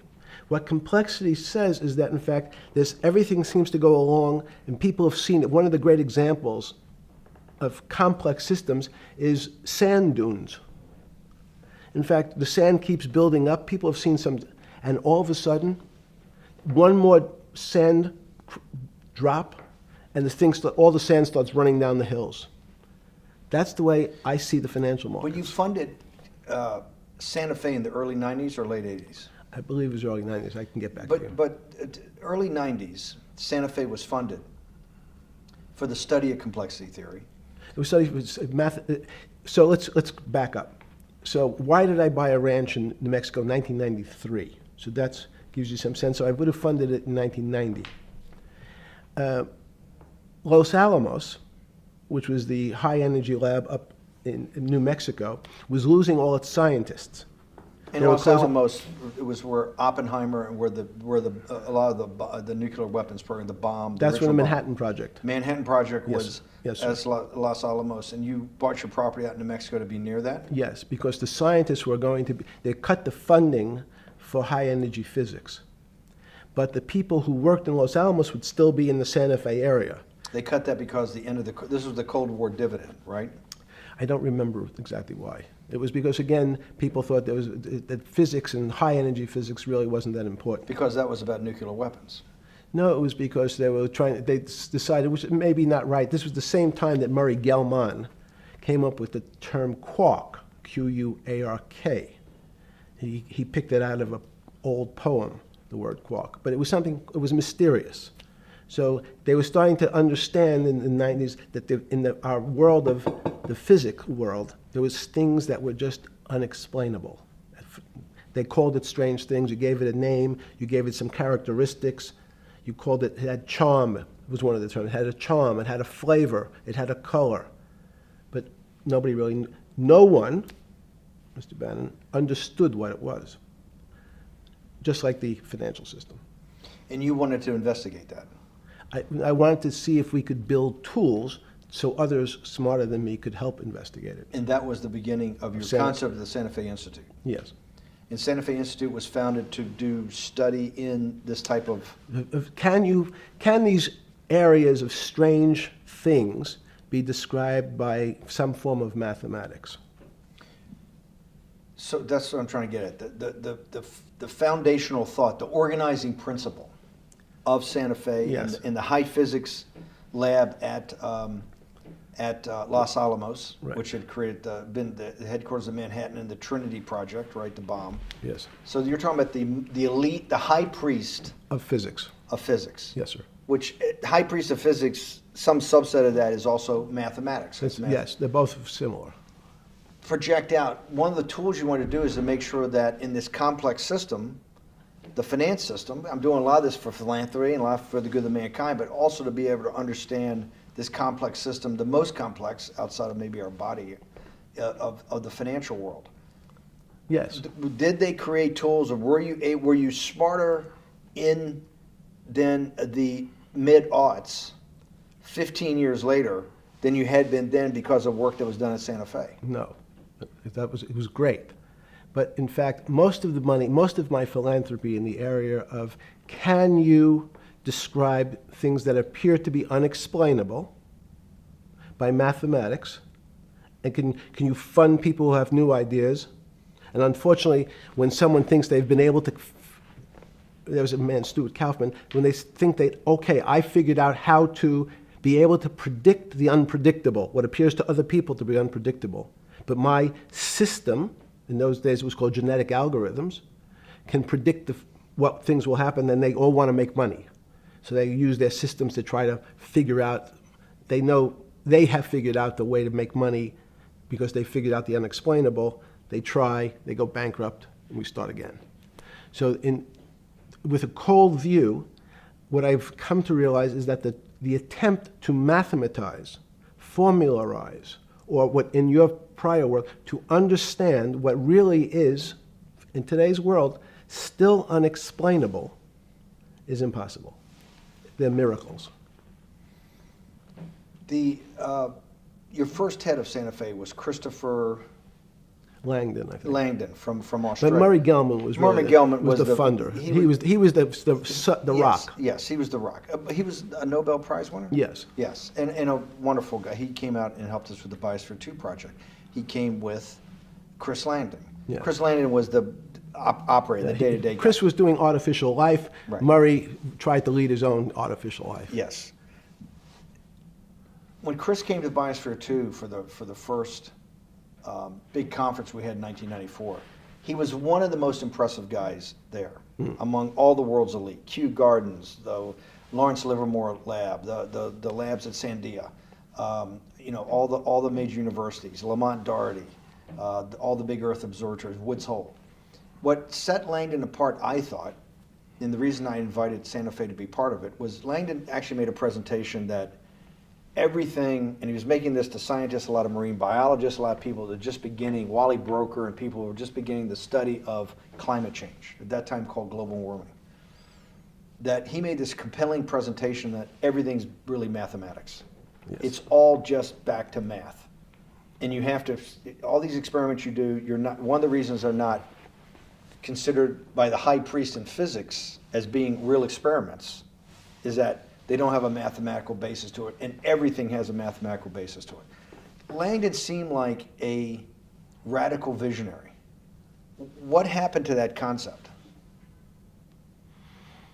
You go back 350 years. So you have Isaac Newton, you have Leibniz. From move forward, you have people like Heisenberg and Gödel, and what every one of those mathematicians and philosophers came to understand is that there's numbers can describe certain things, approximate certain things. But in fact, trying to put measurements and numbers on other things that are really unexplainable is folly. 300 years ago, they said that unexplainable realm was God. And people who attempted, in fact, to explain the unexplainable, who said, yes, I understand the unexplainable, were charlatans, they were the occults, they were the astrologers, they were the con men. Alchemist. Yes. Well, no, alchemist was, in fact, they believed that there was a way to transmute one metal into another. In fact, they always wanted to see if they can create gold. There's no reason, if you think about it, they recognize that one metal is different than another metal because it has some additional pieces to it. It has additional neutrons or protons or electrons. So because they thought it was a machine, they believed it was a machine, if I can take 5 protons and add 5, that gives me 10, I should be able to get gold. Move everything around inside these systems, the molecules transmute one molecule into another, and if this molecule I've transmuted it into is gold, I'm a rich man. It's back to money. But there's something strange happens. Isaac Newton says, this is really weird. If I want to push a ball on the table, I have to touch it. Maybe I have to blow on it. But I actually have to push one side of the ball or the book to move that side. I'm pushing here, and obviously this thing is what appears to us humans to be solid, so it moves as one thing. But the only way to get something to move was to touch it or put a force against it. Okay, seems to make sense. Everybody has that experience. I want to lift a glass, I lift it. If I want to push a ball, I push it. If I want to pull a ball, I pull it. But he recognized when the ball fell off the table, it went in a different direction. How's that possible? Nobody pushed the ball down. And he said, this is crazy. Why did the ball go down? I didn't push it. I just let it go. So someone's pushing the ball, because I know that I am confident that the only thing that gets something to move is with a force that pushes. So there's a force that's pushing the ball down. In fact, he called it gravity. He measured how fast it was pulled, but never was able to explain why it happened. How is it? What is gravity? It's this. Everybody says, well, why did the ball fall to the ground? Because gravity took it. But what's gravity? That's, as Feynman would say, that's the name of the thing. We have no idea what it is. This goes to Santa Fe. They were trying to explain the unexplainable. Can we measure? Can we figure out a way to predict the stock markets using these types of chaos complexity? Before we get there, let's walk back through it. Let's go back to Newton. Sure. Pre-Newton and then Newton. What did Newton solve that for millennia up to Newton had not been solved? And then I want to go forward all the way to Santa Fe and what they were trying to solve. Let's start with just 2 or 3 of the basic guys, but let's go with Newton. What pre-Newton it was what, and then why is Newton such a genius? In such a in the, I think mathematically they told me one time, I've seen there's been 115 billion people roughly that have lived on the earth. And of that 115 billion, Newton. Are you sure that's a number? That sounds a lot very high. We only have 7 now. I think in the history of the earth, I think I'll pull up the stat for you, but I think it's 115 billion people they figure. That probably is inflation. That's why you have lived on Earth. But he's one of the handful of the most important. What did he solve for? Why is he so important for how we live today? And then we want to go through Leibniz and the other, 3 other major ones that get us to Santa Fe? Well, it's a long journey. This is the heart of what we're trying to do. Let me take a bit of a detour just Okay. a second. What if you went to high school and the last year in your high school, you took calculus? So Isaac Newton sort of invents calculus. Well, that sounds invents, mathematicians. To torture seniors in high school before they graduate. Yes, but obviously, no, yes, the answer is yes. Certain people could never do calculus. Why is that? Why is calculus why is that the dividing line between, to me, people who can handle that and can go on to do certain things, and people just hit the wall, even if they know math? It seems to me that that calculus is the thing that changes. It bridges. That's because it's about the theory of change and the theory of how things change. It's a great question. But in fact, what calculus does is it's somewhat philosophical. That's why mathematics Newton wasn't a mathematician, he was called a geometer. That's what they used to call themselves. They understood geometry and numbers. But there's an old conundrum where it says, during Pythagoras' days, Zeno's paradox it's called, where they said, well, if the wall is 2 feet away from me, and I take one step that's halfway to the wall, that'll be 1 foot away. And if I take another step that's half again, that'll be half a foot away, and then a quarter of a foot. I could walk forever but never touch the wall. Doesn't sound realistic, doesn't make any sense in our real lives of the physical. But what Newton understood is many problems were like that. Many things approached the wall, or in calculus, approached the limit, but never really reached it. So he said, it's okay, you don't have to reach it. We can do lots of the mathematics as if it was so close, it was almost there. And we could do lots of mathematics almost being at the limit. And this is really important, Steve, for today. Because most of the science up until today was things that are starting to approach the limit. You were taught in high school that if you had 1 divided by 0, if you remember your high school algebra, you were told, what's the answer to that? Is there an answer to 1 divided by 0? No, if you were in high school, I'd say, stay away from it. It's the boogeyman. You could write it down as it's undefined. It's not able to be determined. There's a bunch of things. But in fact, 1 divided by 0 is a strange things happen. It's a world of the strange. And what I'll explain to you after is that when you get 1 divided by 0, you get into a world we don't know what happens. The answer is it's not explainable. We can call it things like undetermined. We can have a convention to say it's X, Y, or Z. But in real life, we don't know what happens when you are actually at the limit. So Newton thought the same concept is that the limits were God. You got close to God, but you could never be God. He had this sort of religious interpretation. Okay, I want to go back to Newton. Why is Newton such a big dividing line in mankind's history? What is it about Newton? What is it about what he's trying to solve? What did they not know beforehand? And because we live to a degree in a Newtonian universe, although I realized later a subparticle atomic physics, but at least for a while it was Newtonian. So what's the dividing line? Why is he so important? Why is he an inflection point in mankind's movement from the swamp to the stars? It's a great question. Stars was by Kepler. What Newton starts to allow us to do is to make accurate predictions. Remember that we've talked about that with money, about the things in our physical world, how cars, he didn't have cars then, how horse carriages moved, how bowling balls moved, how pool cues and pool table balls. Had people tried to solve that before Newton? Many tried it?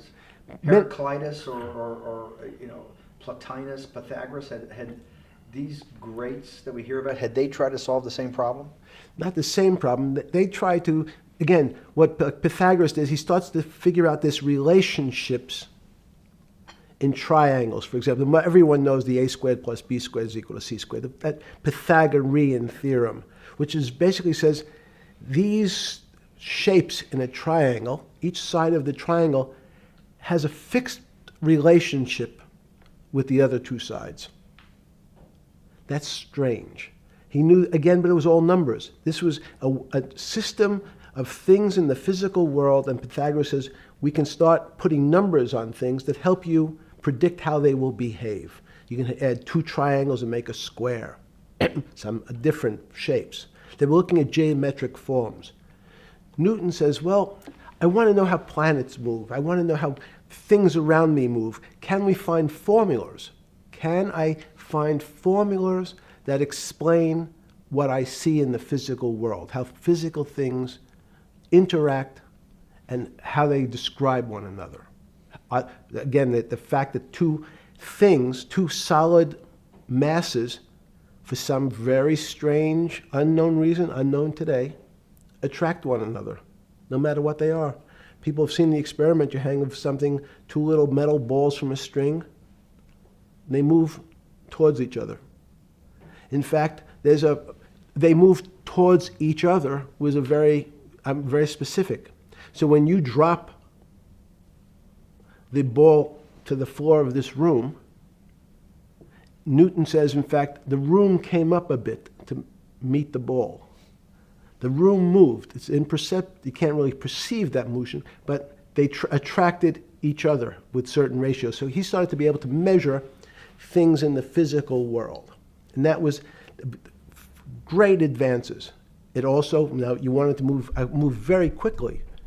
Unfortunately, most people, especially in the 20th century, 19th century, said, well, like Newton, let's measure everything. Let's measure people's behavior. Let's measure their psychology. Let's measure their health. You go to we could have my blood test. Let's measure everything. We measure Wall Street. Their voting habits. Measure, measure, measure. Can we put a number on how much I care for my wife? Can I put a number on how I feel? And we tried, unfortunately, we try to mathematize the finer things in life, and then recognize that there's things that unfortunately just fall outside. Schrodinger wrote a very famous book about what is life. He was trying to figure out a way, can he describe the difference formulaically between things that are alive and things that are dead? The answer is no. The things that are alive in my world are miracles, not magic. Magic has a bad connotation, trying to hide things. You don't believe in the spirit or the soul? That's what animates people, is your spirit or your soul. That's No. have you ever seen someone die? When they die, their spirit leaves. Their soul leaves, no question. So in There's fact, no question to you about no that. question. There's no question to you that there is some animating life force within us that leaves when you're dead. Yes, in fact, I refer to the soul. This obviously is certain. The questions in the past, even Because during people would normally think you were soulless. So, Thank you. But have you talk about you actually believe in it, and have done some thinking about it is pretty shocking in its own right, isn't it? Well, again, mathematics. Leibniz thought. We know Newton was at Cambridge, and he was the head of the math department, right? He's a professor, essentially. Yes. But Leibniz, was Leibniz a German professor? Yes, but what Leibniz said is the soul is so strange because God took chemicals, which is simply the material, like tables, and he somehow made this material able to have a thought. How strange is that? Not only does it have a soul, but some way it was put together that this material substance is able to think. So when you say to me, it's obvious to everyone that there's such a thing as a soul. Now, if you're part of the Charlatanville, you'll try to explain it to people. The soul I describe as the dark matter of the brain. Why is it dark matter? Because in high energy physics nowadays you hear terms of dark matter, dark energy. Again, terminology. It's a complicated term. Why is it dark matter? Because we can't see it. That's all. What do you mean you can't see it? Well, somehow we see something moving towards this area of darkness.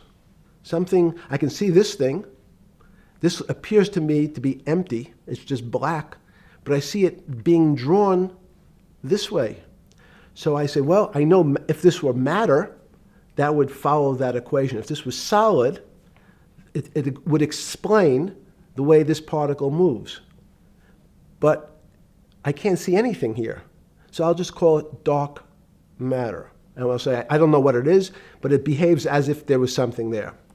The soul is obvious to everyone that there's something different between things that are alive and things that are not alive. But we have no idea what it is.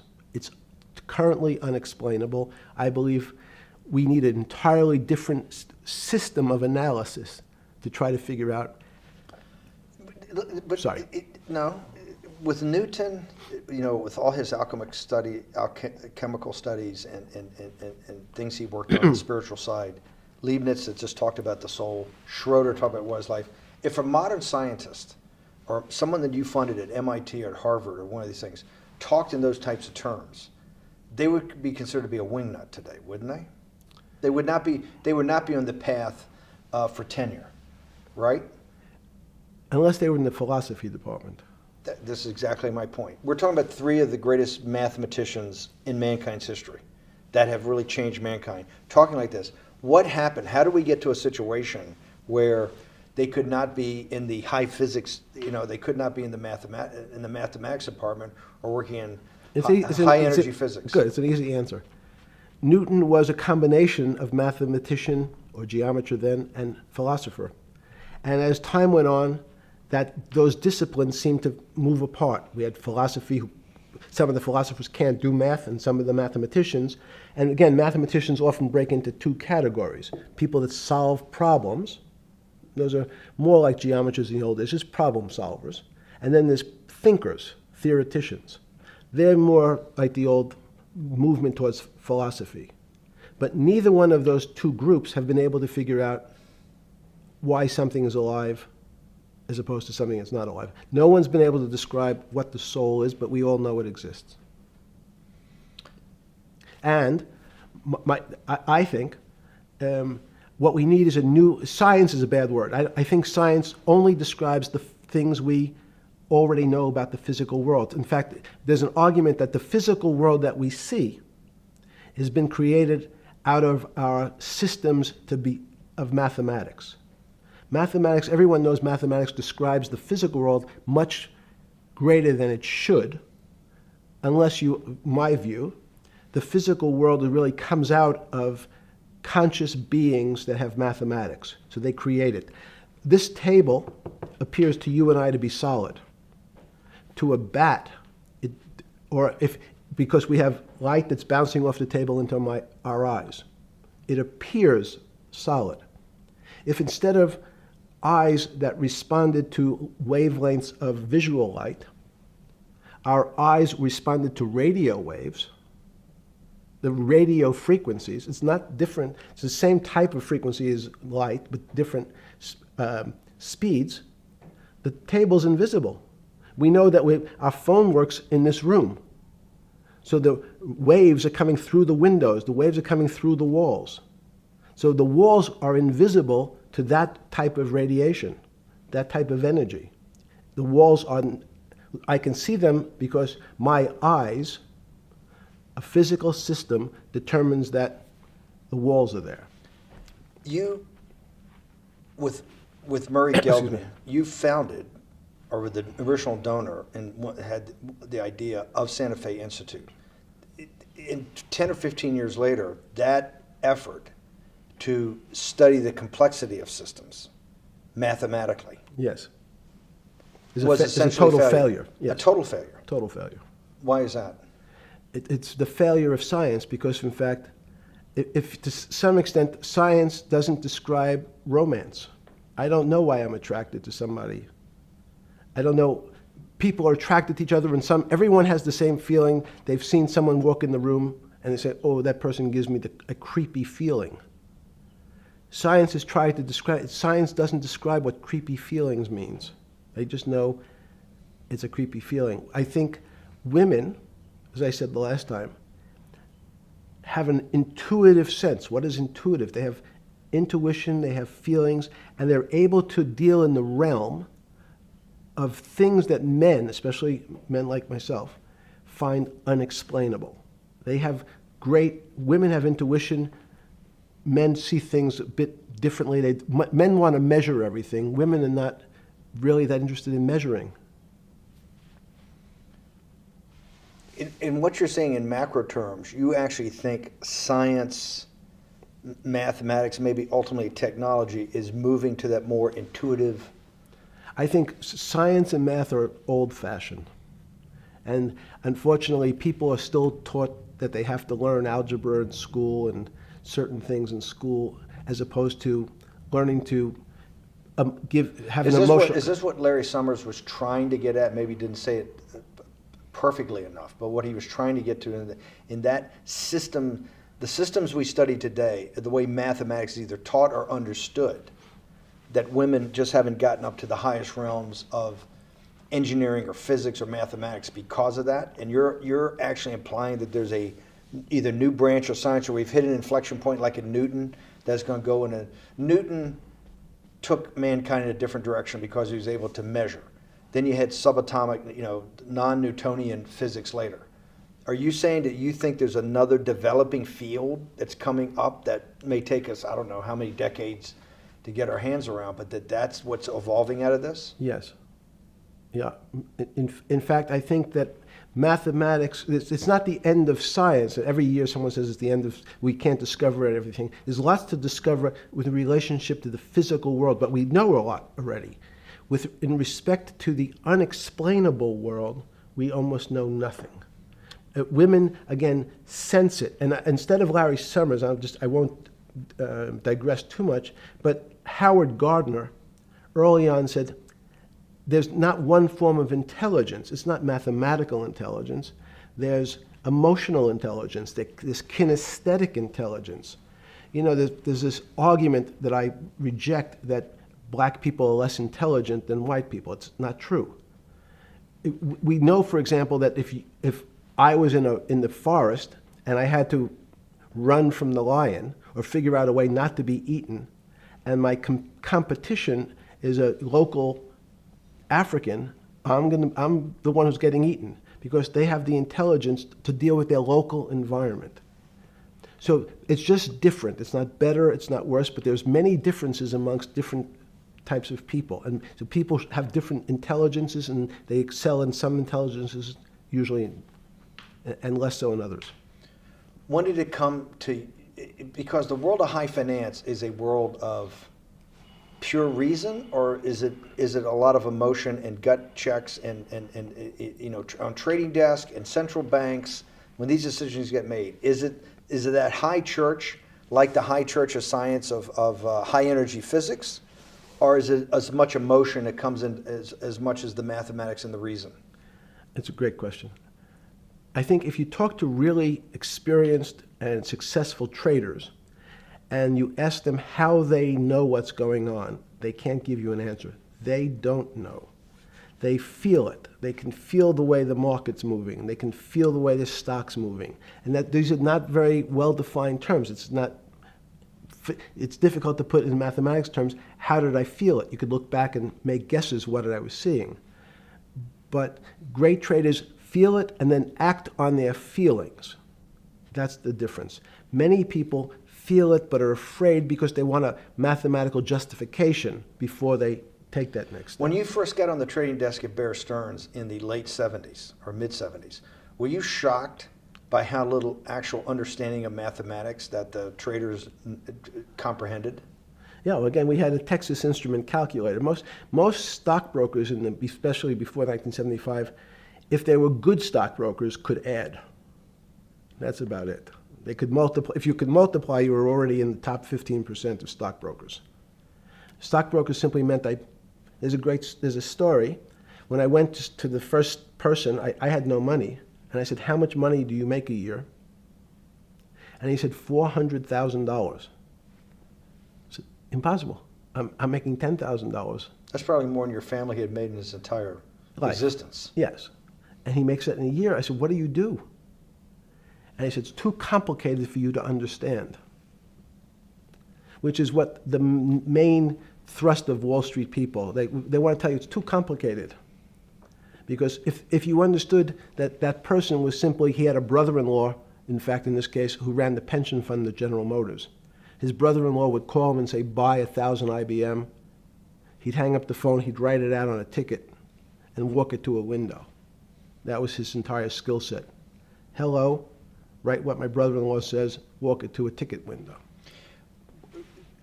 Give me an example when you were on the trading desk in the early days of Bear Stearns of a time that you felt either complete uncertainty or you saw total panic, where something was happening that people couldn't foretell and that they were like in an airplane cockpit where it's going wrong.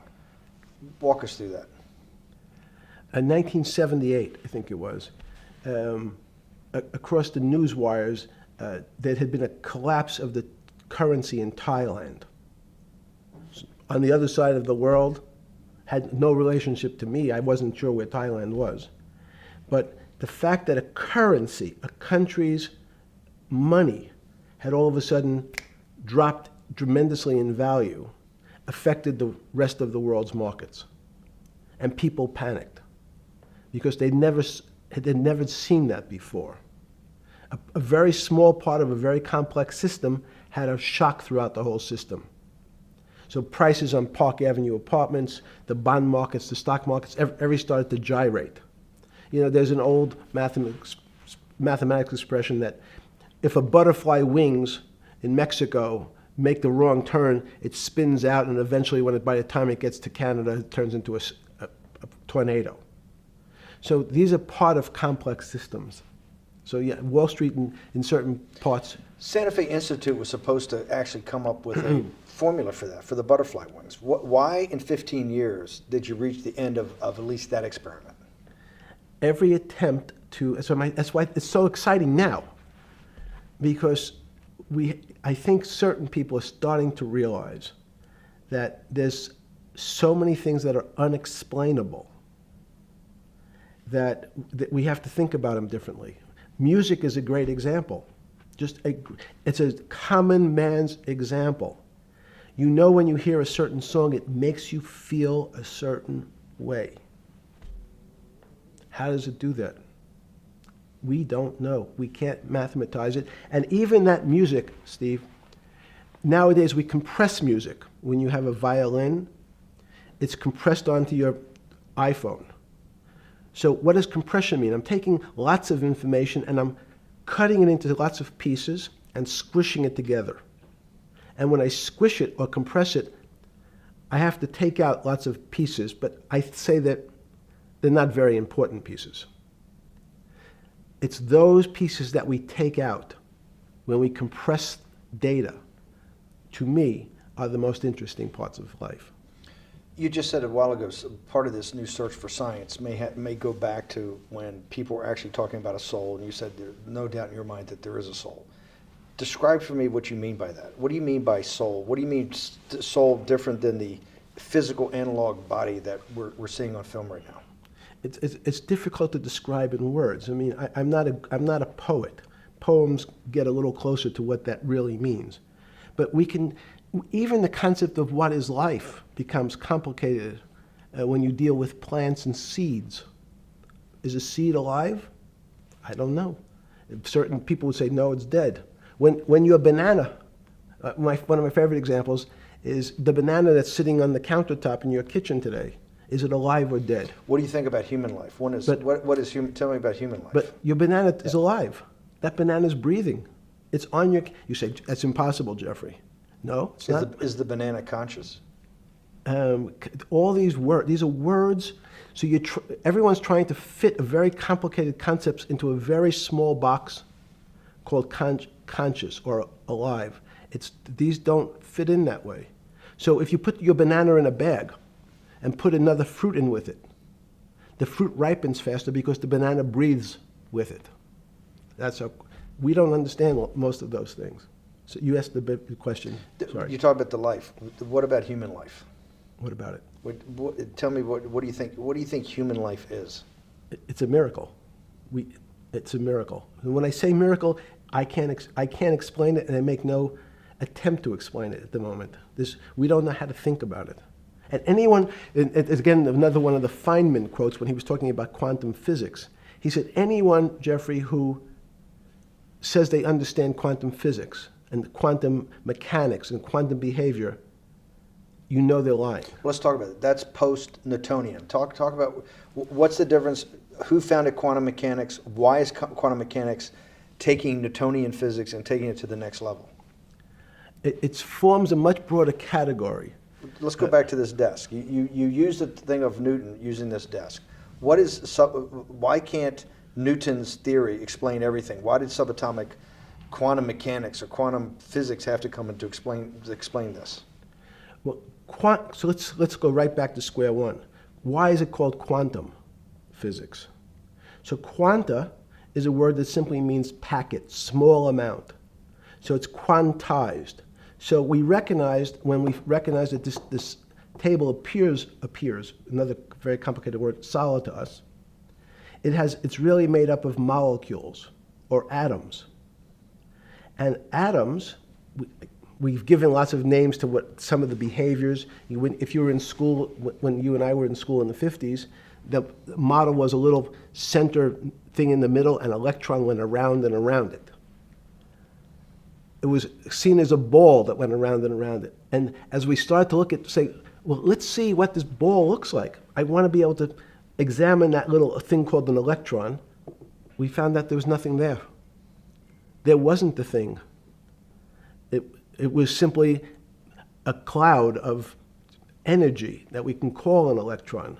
So we already started to see mysterious things as we go into very super small quantities, quantum physics. So quantum physics started to go into the very small, and at very small distances, we see things that we can't explain. We just cannot explain. How am I doing on time? 4 minutes. Fine. And to summarize, no, sorry. Let's go back to human life. When do you think human life starts? It's not these. So you see, this is the question. You're asking me to measure something again. It's the disease. It can't be measured. You just hate making commitments. That's why I'm not married. I'm peeling this onion back a layer at a time. All your bullshit and happy target can't be measured like that. Is that to say measure it's a commitment. You don't even like a commitment when you answer a question. I don't know. As they say in golf, commit to the shot. I don't know what it means to be measured. You do know what it means to be measured. You're one of the leading currency traders, hedge fund guys, or stock market financial wizards. You're in the high priesthood of high finance. You certainly know how to measure. That's why you're a billionaire. Any other answer besides that is total and complete bullshit, and you know it. I know very few things. You know things can be measured. You measure every day. You weigh and measure every day. You weigh and measure people. You weigh and measure leaders. You weigh and measure economies. You weigh and measure politics. It's a very good. You weigh and measure. You weigh. Hang on. Your whole life, in fact, is measuring. So what you've now done is a great thing, is you've used the word measure, a mathematic term, in the common vernacular and abused it. So I don't even recognize what it means. It's so abusive to my field. Why? And let's go to that. In mathematics, measure means what specifically? There's no specific. It's an approximation, or giving something a number. Einstein said, we're not asking you to go to the ninth decimal point. You didn't say that before. No, you're not going to the ninth. I don't even. What if I say measure how tall are you? You'd say in your case 6 foot. 6 feet. But is it 6 foot 1 inch? Give or take, it's between 5'11" and 6 feet. But what's that? But so the question is, I want an accurate. I got Zeno's paradox. I don't even know what it means to measure you. Am I measuring the top of your hair, the top of your skull, and the finer, the more you're being rabbinical. This is like I shaved my beard off. I used to be rabbinical. No, my point is, isn't that going through the Torah where you're parsing every definition? No, so however we broadly define measure, your life literally is about measurement, is it not? It's about putting numbers on things so that I can try my best. You can call it whatever you like. If that Well, what do makes you ca- feel what- better. What do you know? No, Because I I'm wanna trying make to you relate it happy. back to your scientific inquiry. No, even a number. People don't. A number is a complicated When did thing. you come? When did you come to this When did you come to this aha moment? Was when it was in your solitary confinement, when the biggest financial crisis in world history was going on, in your 7x9 jail cell with your metal bed and your two brushes because you were a trustee with the brown uniform on, trustee spelled wrong. Is that the moment of clarity that you had about science and Newtonian physics and everything that we can measure is really not going to be the way we go forward? It's going to be much more esoteric, emotional intelligence thing. Was that your moment of clarity? I wish it was, because it would make such a great story for this interview, but it's not. It's the fact that I lead such a privileged life to come across But when did you? If it didn't happen then, when did it? Or did it happen before? I was then? going to hopefully Okay. get to the. Okay. I'm in a privileged position to have some of the world's smartest people come to my house and tell me what they think about different subjects. And I finally realized that the thing that they had most in common was there was this area, no matter how smart they were, that when I asked them the questions, they said they'd have to resort to a 500 or 1,000-year-old response to that question, which was, I don't know. You know who else found that out? Socrates. That's what Socrates kept doing, right? Socrates kept asking all the experts. He would go through, question after question after question, and realize at the end they didn't really know. They really didn't basically understand what they were talking about.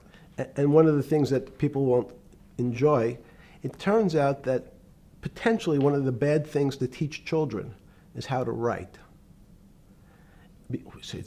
Writing, reading, and arithmetic was supposed to be, everyone's supposed to be taught. But writing forces you into a very narrow channel of thinking. You have to write in a certain form, in a certain way, in a certain linear pattern.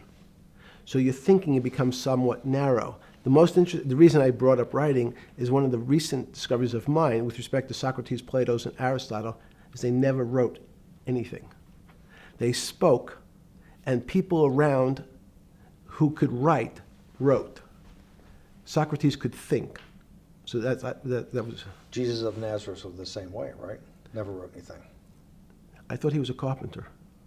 He was a carpenter. Didn't he need like a little carpenter's tonight? I don't want to get that. But at least his written record. Right. One last thing. Sure.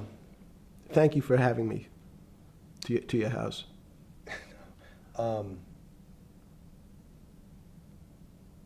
Vegetable juice. Let's go back. Look what vegetable juice does. When did that? The beginning of that. Was there any one aha moment in all these great thinkers? Did it happen before 2008? Was it after? That came up over, I know, many years. But when did you actually realize, hey, something new's got to be developed? Yeah, that's great.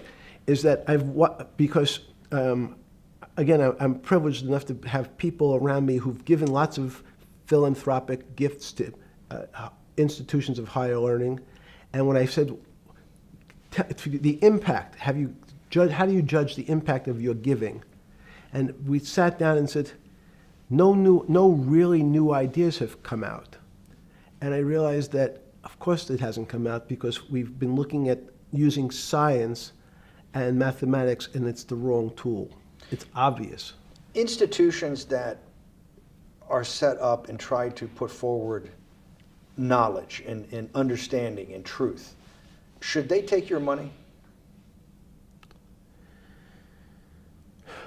Derek Bach at Harvard said, taking money for good causes is a good thing. So if Hitler took all the gold out of the teeth of the Jews and said, I want to give this to Heidelberg University to fund the Leibniz chairs so that I can study high energy physics, Derek Bach would say that was fine? Again, these questions are questions where good people on both sides, like your Charlottesville, could differ. I don't know the answer to these questions. So tell us the two. Give us the two answers. What the one answer why it shouldn't be, and then the one answer. Derek Bach says, I'll essentially take cash from anybody because I got so many projects, so many good guys, and this is the way I'll do it. So I'm indifferent to where the cash comes from. Money's money. And if I got good guys, I'm the fiduciary that says these are good people and this is good research, okay? I'll take the cash from any source, including you. What's the other argument? Let me give you that. I know in my case, Is your money dirty money? if you live, I just asked a question. Is your money dirty money? no, it's not. So in fact, Why is it not dirty money? because I earned it, a heart. But you earned it. I earned it legally. We went back to this before. You earned Yes. it. You earned it advising the worst people in the world, right? That do enormous bad things, and just to make more money. So instead of asking me the question, should you take the money? Because I think it's a legitimate question. Do you think it's a legitimate question? Yes, no Why? question. Because I think about, ethics is always a complicated subject, but I can tell you that with the money I gave to help try to eradicate polio in Pakistan and India, instead of asking me whether that money should be given to these children for vaccines, I think you might want to ask their mothers who received the vaccine, who know their child now won't get polio, and ask them if Epstein should have helped these people with their money. If we walked in, you're a mathematician. You're a mathematician. If we walked into that clinic where they're giving that money out to these people that are in the most dire straits of poverty and sickness, and told them that the money was coming from class 3 sexual predator? Tier 1. Was tier 1's the highest and worst? No, I'm the lowest. I'm the lowest. You're the lowest. Okay, tier 1, you're the lowest. But a criminal. Yes. That the money came from them. What percentage of people do you estimate? I understand you don't like probabilities. Do you estimate would say, I don't care, I want the money for my children? I would say everyone said, I want the money for my children. Did they know where the money came from? I think if you told them, if I told them the devil, 100%. the devil himself. The devil himself said, I'm going to exchange some dollars for your child's life. Do you think you're the devil himself? No, but I do have a good mirror. It's a serious question. Sorry. Do you think you're the devil himself? I don't know. Why would you say that? Because you have all the attributes. You're incredibly smart. You remember, the devil is Was somebody the devil knows. smart?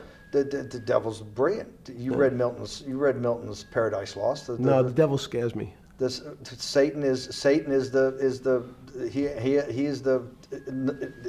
at the number 1 or 2 archangel, and the reason he goes to hell and leads the rebellion is because he can't be the top guy.